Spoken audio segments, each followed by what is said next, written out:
Boa tarde. Eu estou lendo aqui o texto Divisão Territorial do Trabalho e Nova Regionalização. É um texto escrito pela Leia Goldenstein, Manuel Seabra, professores da USP. É um texto que foi publicado na revista do Departamento de Geografia número 1 da Faculdade de Filosofia, Letras e Ciências Humanas, da USP, 1982. Bom, eu estou aqui na página 25. Para Oliveira, 1977, página 30, a região não seria outro modo de produção nem uma formação social singular. E o que preside o processo de constituição das regiões é o modo de produção capitalista, e dentro dele as regiões são espaços socioeconômicos onde uma das formas do capital se sobrepõe às demais. Lipietes, por sua vez, concebe a estrutura da economia nacional como uma articulação de modos de produção sob a dominação do modo de produção capitalista, cuja formação social é uma articulação de armatures sociais regionais. O autor analisa o caso francês. Consideremos a divergência não fundamental na medida em que Lipietes ele usa com ressalvas essa concepção de auto-ser, a identificação de um modo não capitalista numa formação dominada pelo modo de produção capitalista é tanto artificial. São antes formas específicas de produção capitalista. Todavia, a existência de uma dinâmica própria a cada um desses modos pesa sobre as tendências próprias da formação social concebida como totalidade concreta, e é pois útil distinguir os problemas. Essa distinção é especialmente importante na etapa da análise. Esclarecida a forma como Lipietes utiliza o conceito de articulação de modos de produção, constata-se uma maior aproximação com a abordagem de Oliveira. Esse autor não se refere à estrutura em questão como articulação de modos, mas sua argumentação induz a considerá-la como uma articulação hierarquizada de formas específicas de reprodução do capital. Estas formas específicas têm uma preponderância territorial à região, e o entendimento das relações interregionais deve centrar-se nas contradições postas e respostas exatamente pelas formas diferenciadas da reprodução do capital e das relações de produção. Página 29. Além disso, o autor, ao se referir a, abre aspas, formas mais caracteristicamente capitalistas de modo de produção, fecha aspas, pressupõe a existência de formas menos características.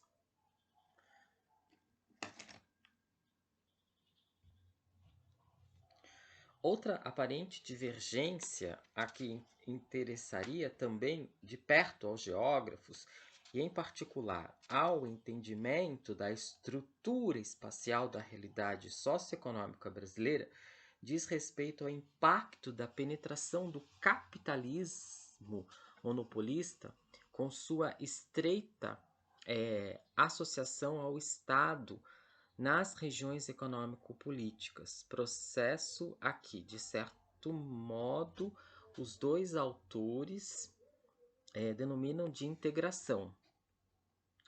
O próprio Estado, evidentemente, neste caso, com nítida conotação político-ideológica, também fala em integração. Com a hegemonia do capital monopolista sobre o território nacional, enfatiza como tendência o processo de desaparecimento das regiões. A essa situação ter-se-ia chegado nos Estados Unidos. Lipietes trata de uma realidade à francesa, em que a hegemonia do capital monopolista é mais antiga e, sobretudo, econômica e territorialmente mais profunda que no caso brasileiro. No entanto, dá ênfase aos processos de desenvolvimento desigual produzidos de conformidade com os próprios interesses da acumulação capitalista. Ainda que, salvo melhor juízo, não julgamos estar em presença de divergência essencial na análise da realidade em questão, pois Oliveira coloca como alternativa de investigação a natureza da região num contexto nacional controlado hegemonicamente pelos setores mais avançados, monopolísticos da produção capitalista. Não se trata de optar por uma ou outra das propostas feitas por Oliveira, pois, como ele mesmo sugere, trata-se simultaneamente do desaparecimento das regiões com dado conteúdo na realidade, provocado pela uniformização na forma dominante de reprodução do sistema nos ramos e no território. As novas regiões, com esta perda de um elemento significativo de diferenciação, seriam decorrentes de outras formas de diferenciação socio-territorial que o capital monopolista produz. Ainda que Lipietes deixe mais claro a que processo reserva o uso do termo integração, nota 9, na essência do movimento de reprodução do capital, na estruturação das classes sociais, não há mais regiões no país norte-americano, as zonas de localização diferenciada de atividades econômicas. É nesse sentido que Lipietes, 1977, página 65, enfatiza a revolucionarização permanente no modo de produzir e no de consumir, e, consequentemente, na organização do espaço, apesar de referir-se à vocação à exclusividade do modo de produção capitalista efetivamente realizado na Europa do Norte e nos Estados Unidos. O processo de integração não elimina o intercâmbio desigual herdado. Pelo contrário, o reproduz de acordo com as necessidades da própria acumulação.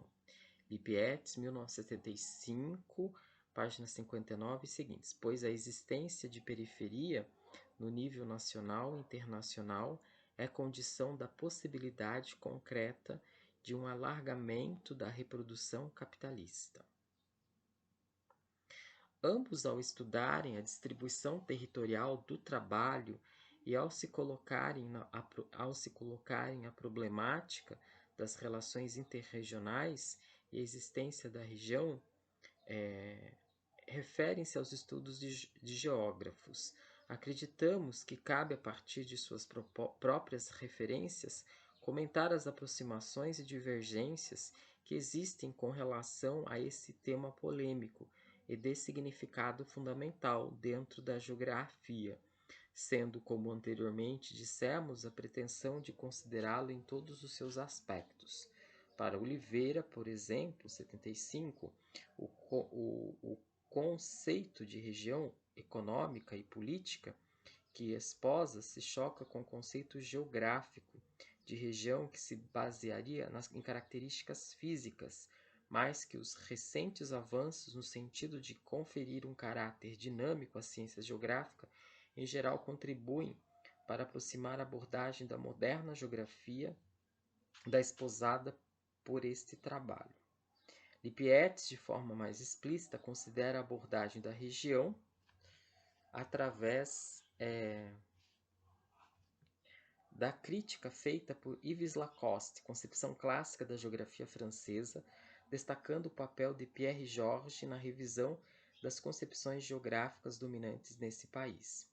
Sustenta Lipietes que Lacoste, 73 e 76, apesar de constatar a existência de várias escalas em geografia identificáveis a espaços diferenciais de conceitualização e, ao considerar a questão da articulação dos mesmos, não coloca o problema da estrutura do todo que comanda diretamente essas variações e, portanto, não teria superado os limites do empirismo.